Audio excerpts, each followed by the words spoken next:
अध्यक्ष महोदय धन्यवाद. अध्यक्ष महोदय 2026-27 दोन मिनिटात विचार मांडा. आता हे असं दोन मिनिटात आपल्याला 5 ला उत्तर सुरू करायचं आहे. बोलू द्या एक तास बोलून सगळेजण गेले, जेवण करून परत आले सुद्धा झोपास आली. आम्ही रात्री 12 वाजेपर्यंत बसलो होतो साहेब. चला आपण 3 मिनिट 2026-27 अर्थसंकल्पाच्या माध्यमातून चर्चा करण्यासाठी या ठिकाणी उपस्थित आहे.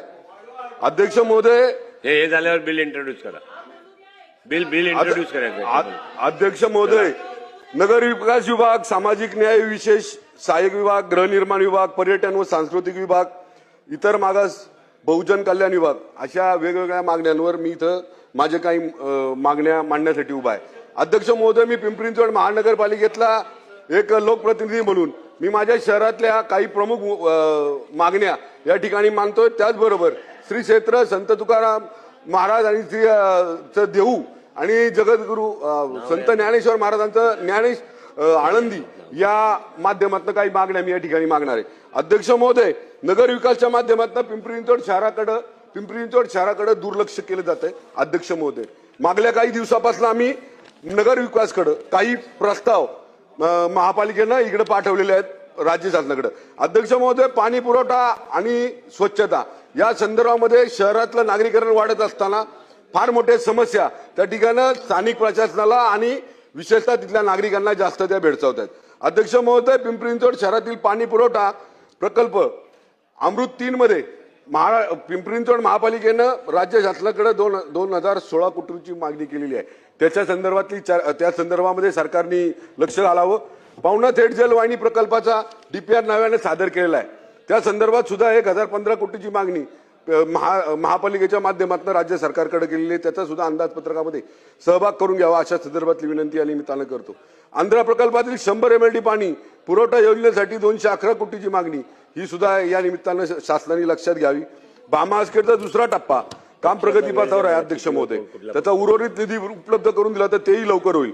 WTP 200 MLDचा प्रकल्प 6 कोटीचा निधी आवश्यक आहे. अध्यक्ष महोदय, स्काडा प्रकल्प अर्थात वॉटर बल्क मॅनेजमेंट प्रकल्पासाठी 46 कोटी रुपयाचा निधी महापालिकेनं राज्य शासनाकडे मागितलेला आहे. त्या संदर्भामध्ये राज्य शासनाने विचार करावा.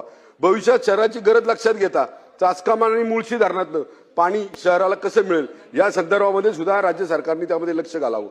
अध्यक्ष महोदय, सांडपाणी व्यवस्थापन व पुनर्वसन प्रकल्प याच्यासाठी 1898 कोटीची मागणी महापालिकेनं राज्य सरकारकडे केलेली आहे. त्या संदर्भात सुद्धा राज्य सरकारने लक्ष द्यावं. इंद्रायणी व पावना नदी सुधार प्रकल्प हे 2 भाग आहेत. त्यामध्ये इंद्रायणी नदीसाठी 960 कोटीचा निधी उपलब्ध करून देण्यासंदर्भातली भूमिका राज्य सरकारने घेतलेली आहे. तो निधी राज्य सरकारने महापालिकेकडे द्यावा. पावना धरणासाठी 953 कोटीचा निधी त्यामध्ये आहे. जुने 14 STP आणि त्यासाठी 251 कोटीचा रुपयाचा निधी राज्य सरकारकडे महापालिकेने मागितलेला आहे. या अनेक याच्या संदर्भामध्ये मागणी करत असताना पर्यावरण संवर्धन कचरा व्यवस्थापनामध्ये मोशीला सगळ्या शहराचा कचरा येतो. अध्यक्ष महोदय, आजूबाजूच्या सगळ्या नगर परिषदेचा कचरा त्या ठिकाणी येतो. त्याचं फेज 2चं काम अर्धवट आहे. त्याच्यासाठी काही निधी महापालिकेने या ठिकाणी मागितलेला आहे. अध्यक्ष महोदय 2-3 मुद्दे आहेत. जरा आळंदी सुद्धा बोलायचे. अध्यक्ष महोदय, पहिल्यांदा आळंदी नगरपालिकेत बहुमतानं आळंदीमध्ये नगराध्यक्ष झाला. अध्यक्ष महोदय, पिंपरी चिंचवड शहरामध्ये PMRD, रेड झोन अशा वेगवेगळ्या माध्यमातून त्या ठिकाणी एरिया. अध्यक्ष महोदय 2च मिनिटात. अध्यक्ष महोदय, PMRDचा एक धाडसी निर्णय या सरकारनं या राज्यसभे आपलं विधानसभेमध्ये घेतला होता. अध्यक्ष महोदय, PMRD मधल्या सगळ्या ज्या पण फ्री प्रॉपर्टी आहेत त्या फ्री होल्ड करण्यासंदर्भातला निर्णय घेतला होता. अध्यक्ष महोदय, तो निर्णय घेतला असून सुद्धा त्याची SOP कुठली तयार नाही. राज्य सरकारने कुठली नियमावली तयार केलेली नाही. अध्यक्ष महोदय, ते जर केलं तर 1 लाख कुटुंबाला अध्यक्ष महोदय त्याच्यामधनं आपल्याला त्यातनं बाहेर काढता येईल आणि त्या 1 लाख कुटुंबाला त्याचा न्याय देता येईल. अध्यक्ष महोदय, रेड झोन आणि ब्ल्यू लाईन याच्यामध्ये काही आरक्षण आहेत. अध्यक्ष महोदय, ती आरक्षण स्थानिक शेतकरी ही महापालिकेला किंवा कलेक्टरांना ती हँडओव्हर करत नाहीत. त्याच्या मागचं कारण हे आहे. अध्यक्ष महोदय, तिथला रेडी रेकनर कमी असल्यामुळं, तिथला त्यांना मिळणारा परतावा कमी असल्यामुळं ती लोक ती जागा देत नाही. अध्यक्ष महोदय, याच्या संदर्भात सुद्धा आम्ही वारंवार सभागृहात बोललेलो आहे. अध्यक्ष महोदय, हे जर झालं तर पिंपरी चिंचवड शहरातल्या जे रस्ते ज्याच्यावर ट्रॅफिक ज्या आरक्षण आहेत, जी रेड झोन मध्ये आहे, ब्ल्यू. अध्यक्ष महोदय, 2च मिनिटं. अध्यक्ष महोदय, एकच विषय. अध्यक्ष महोदय, जेन्युन आर्म मध्ये 2007 पासून एक स्कीम आमच्याकडे चालू आहे.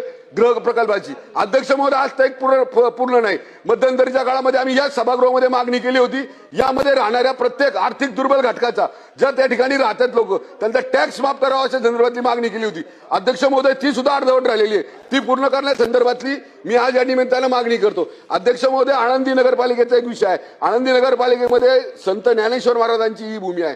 याच्यामध्ये आळंदी नगरपालिकेची आता प्रत्येक वेळेस आळंदी नगरपालिकेतली भूमिका मांडण्यासाठी आळंदी नगरपालिकेतला नगर परिषदेचा नगराध्यक्ष या ठिकाणी येऊ शकत नाही. पण त्यांनी काही मागण्या नगर विकास विभागाकडे केलेल्या आहेत. प्रशासकीय इमारतीची मागणी आहे.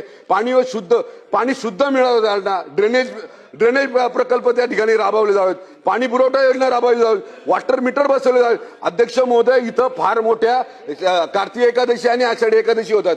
अध्यक्ष महोदय, या ठिकाणी अध्यक्ष महोदय दोनच मिनिट. अध्यक्ष दोन मुद्दे राहिले. अध्यक्ष महोदय 2 मुद्दे राहिले. 2 मुद्दे फक्त. 5ला रिप्लाय सुरू करायचा आहे. अध्यक्ष महोदय, 5 वाजता रिप्लाय सुरू करायचा आहे बाबा. 2027च्या अर्थसंकल्पातील मागण्यावरील नगरविकास व गृहनिर्माण लिहून देऊन टाका.